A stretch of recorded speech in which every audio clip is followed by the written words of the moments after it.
Orang jahil yang merasa dirinya hina lebih baik daripada orang alim yang merasa sok alim. Assalamualaikum warahmatullahi wabarakatuh.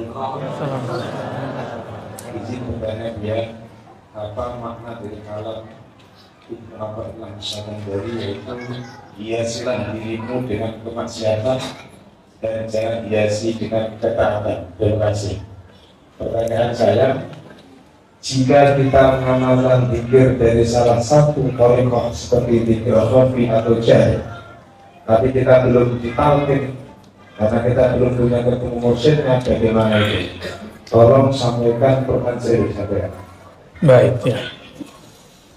Yang pertama perlu dikoreksi bahwa kalam Ibnu Athaillahnya lebih tepatnya maksiyatun awrathat dhillan wa iftiqaran khairun min ta'atin awrathat izzan wa istikbaran.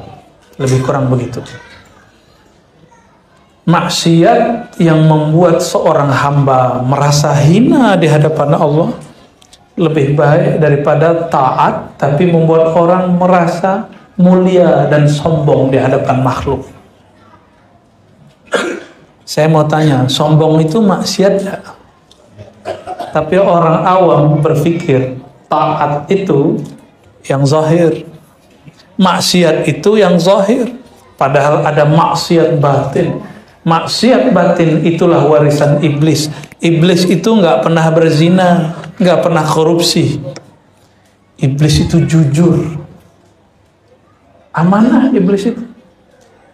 Selama dia memimpin ibadah di surga, iblis nggak pernah kalau zikir itu sekian ya sekian.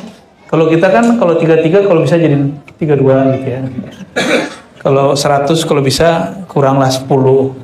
Kalau dia enggak, iblis itu tidak pernah dia nilai, nggak pernah korupsi di surga, nggak pernah maksiat, nggak pernah. Ini iblis. Tapi ternyata iblis ini merasa izzan wastikbaran. Dia merasa Apa artinya izzah? Izzah itu merasa unik. Maka dalam hadis ada namanya hadisun aziz. Hadis yang unik, rawinya cuma 2. Maka izzan itu dia hanya merasa dirinya paling unik di surga. Yang kayak gue nih cuma gue doang. Yang ngerti ini saya doang di dunia ini. Nah, Ustadz yang paham ini mah saya doang. Nah, ini kalau udah kalam-kalam begitu, yang bisa ibadah, yang kasyaf, yang bisa baca alam-alam ini cuma saya doang. Kalau itu namanya izzan. Dia merasa unik. Dia merasa dirinya sombong juga, tapi sombong narsis. Ya, jadi narsis itu hanya boleh kepada Allah. Hanya Allah yang punya narsis. Selain Allah tidak boleh narsis. Allah lah yang boleh mengatakan, akulah sang wahid, akulah sang qahar, akulah sang kabir, akulah yang azim, akulah yang rahman. Allah yang boleh ngomong begitu. Kita nggak boleh ngomong begitu. Jadi nggak usah juga ngomong nih Bapak Ibu kan, saya ikhlas gitu ya. Ngomong ikhlas kok ngomong. Nggak ria kok nggak ria. Sama kayak orang ngomong, ini rahasia loh. Kayak tadi. Setiap kali ketemu orang nih rahasia loh, ada 100 orang nih rahasia. Namanya rahasia umum ya. Orang yang maksiat secara zahir menghantarkan dia kepada tobat. Orang tobat itu dia mengaku salah, merasa hina. Orang begini lebih baik daripada yang sok taat lalu merasa unik dan sombong. Boleh juga kita artikan dengan kalam lain. Orang jahil yang merasa dirinya hina lebih baik daripada orang alim yang merasa sok alim. Sama dengan itu. Ini bukan nyuruh maksiat loh ya. Nggak ada. Itu nggak ada kalamnya nyuruh maksiat, nggak ada. Dulu kamu maksiat lalu kamu merasa hina sampai hari ini, lebih baik daripada dulu kamu taat lalu kamu merasa sesuatu, merasa soleh sampai hari ini. Nah, itu maksudnya. Lalu kalau kalimat hiasi itu yang ada zayyin nafsaka bidzulli atau bidzillah. Hiasi dirimu dengan kehinaan. Zayyanakallah bil izzah. Allah akan menghiasimu dengan keperkasaan, kemuliaan. Itu emang ada lafaznya. Ya. Hiasi dirimu dengan kehinaan basyariah, Allah akan muliakan engkau dengan sifat-sifat rububiyah. Maka wali-wali Allah itu dibuka isi kolbunya, isinya nama Allah, sifat Allah. Nama Allah, sifat Allah. Alam ini, kata Imam Nawawi, itu semuanya ada nama Allah yang menjadi kunci di sana. Tidak ada satu biji zarah pun kecuali ada nama Allah di situ yang berpengaruh ke benda itu. Maka siapapun yang nama Allah ada di kolbunya, semua benda takluk kepadanya. Tapi kalau benda itu ada di kolbu, sudah, dunia nggak takluk ke kita.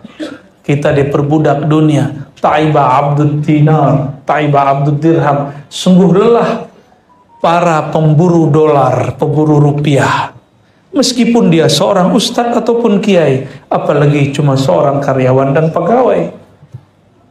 Ustadz aja kiblatnya fulus, itu dakwahnya capek. Kalau ceramah mikir-mikirin, ntar diberi amplop 8 itu.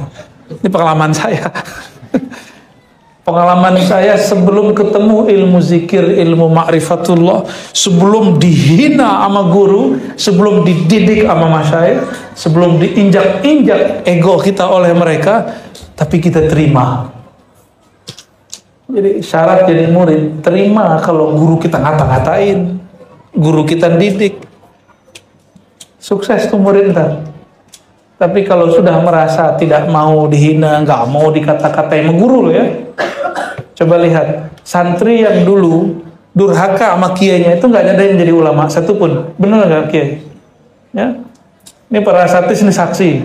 Kalau dia dulu pernah durhaka di hatinya kepada gurunya, ilmu yang diajar gurunya nggak satupun dia akan ingat. Kalaupun ingat nggak manfaat. Hurimat anhul barakah wal manfaat. Pasti keberkahan manfaat hilang dari dirinya. Ya. Carilah guru lain. Ya, carilah guru lain. Malam ini tersinggung nggak? Tersinggung juga nggak apa-apa. Yang penting terima nggak? Ya, terima ya, alhamdulillah. Ya. Yang kedua tadi apa? Mengamalkan zikir, kenapa? Mengamalkan zikir salah satu tarekat. Tapi belum talqin. Oke, baik. Zikir itu tidak mesti masuk thariqah. Namanya disebut dengan aurat ammah, wirid-wirid umum seperti zikir maksurat, ratibul haddar, ratibul attas. Ya, karena thariqat itu ada yang terbuka, ada yang tertutup. Thariqat yang terbuka seperti thariqah Syaziliyah dan Alawiyah. Thariqah Syaziliyah, apa kata Imam Syazili? Man qara'a hizbana falahu malana. Falahu malana, ya. Ya, begitu kalau salah ya. Siapa yang baca hizib kami, kata Imam Syazili, maka dapat berkah yang kami dapatkan. Dalam thariqah Alawiyah lebih dahsyat lagi, nggak perlu ijazah-ijazahan, nggak perlu talqin. Yang mau ngambil rotib amalin. Cuma orang yang tidak berguru, bermursyid, berisanad, istiqomahnya terputus-putus karena dia tidak punya keberkahan guru. Berguru itu bagian daripada merendahkan diri di hadapan Allah. Maka orang-orang yang berguru biasanya nur yang ada di dalam dirinya akan cepat tumbuh. Kenapa dari dulu bertahun-tahun zikir nggak berbuah? Tumbuh aja nggak, apalagi berbuah. Karena nggak pernah mau berguru. Mau jadi petani tapi tidak belajar kepada petani sebelumnya. Nanam-nanam sendiri aja. nggak tahu kapan ngairin padi, kapan ngasih pupuk. Walhasil apa yang terjadi? Dia tanam padi, tapi padinya tidak ditancap. Padinya ditaruh aja di atas. Akarnya tidak kuat ke dalam. Ketika mulai tumbuh berbuah, buahnya langsung memberi beban kepada batangnya, patah sebelum matang. Itulah yang terjadi pada orang-orang yang tidak mau berguru. Belum hasil dia sudah berhenti berzikir. Maka saya betul-betul sangat menghimbau, silakan amalkan zikir apapun, tapi kalau ingin berbuah, bergurulah. Ingin berbuah zikirnya, ada efek ketenangan di kolbu, keberkahan dunia akhirat, punya guru, punya mursyid. Apakah mesti ke talqin? Enggak. Ada wirid pakai talqin, ada tidak. Kalau zikir khafi, zikir jahar, itu pakai talqin. Tapi kalau zikir am seperti Ratibul Haddad, Ratibul Attas, itu enggak mesti pakai talqin, silakan diamalkan. Tapi saya sampaikan, maksurat itu terbagi dua. Ada maksurat yang dikenal orang awam, maksurat Imam Syekh Asy-Syahid Hasan Al-Banna. Ada maksurat yang dikenal di kalangan ulama dan santri, Ratibul Haddad, Ratibul Attas, Hizib Bahar, Hizbul Bar. Ya, itu maksurat juga. Apa arti maksurat? Zikir yang diwariskan dari ulama. Ada yang dari wali, ada yang nyambung ke Rasulullah Sallallahu Alaihi Wasallam. Maka saya menyarankan carilah mursyid. Di Batam ini banyak, ya, di Batam ini banyak. Sangat dianjurkan bermursyid kepada guru yang ada di satu tempat, supaya tarbiyahnya gampang. Tapi kalau modal banyak, silakan, ya, cari guru seberang. Adabnya murid mendatangi guru. Jadi kalau mau talqin, adabnya apa? Datangi guru. Adabnya. Tapi kadang guru pemurah. Dia nggak didatangi, dia datangin murid, dia talqin muridnya. Cuma ada guru antara pemurah dan pelit. Untuk apa bagi-bagi biji kalau bijinya nggak ditanam? Maka dia lihat dulu. Kalau ini muridnya kolbunya sudah gembur, dia talqin, walaupun si murid tidak datang ke rumahnya. Nah, guru seperti ini beruntung kalau punya yang begitu, ya. Berdoalah dapat guru yang begitu, ya. Dia mau bagi-bagi sebanyak itu yang dibagi, pasti di antara 110 jadi, kan gitu. Kan ada juga begitu, kan? Itu ilmu marketing namanya, ya. Kenal. Di antara yang kenal kan dibagi-bagi kertasnya, selebarannya. Paling 10 orang nyantol kan lumayan. Ada juga kiai mursyid yang begitu, ya. Nah, itu terserah kearifan mereka. Bapak Ibu yang makan Allah, maka man la syaikha lahu fa syaikhuhu syaitan.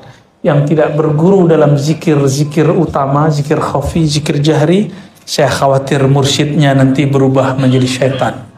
Ya, nanti ngomong-ngomong sendiri, ya. Senyum kan ibadah. Kalau senyum-senyum sendiri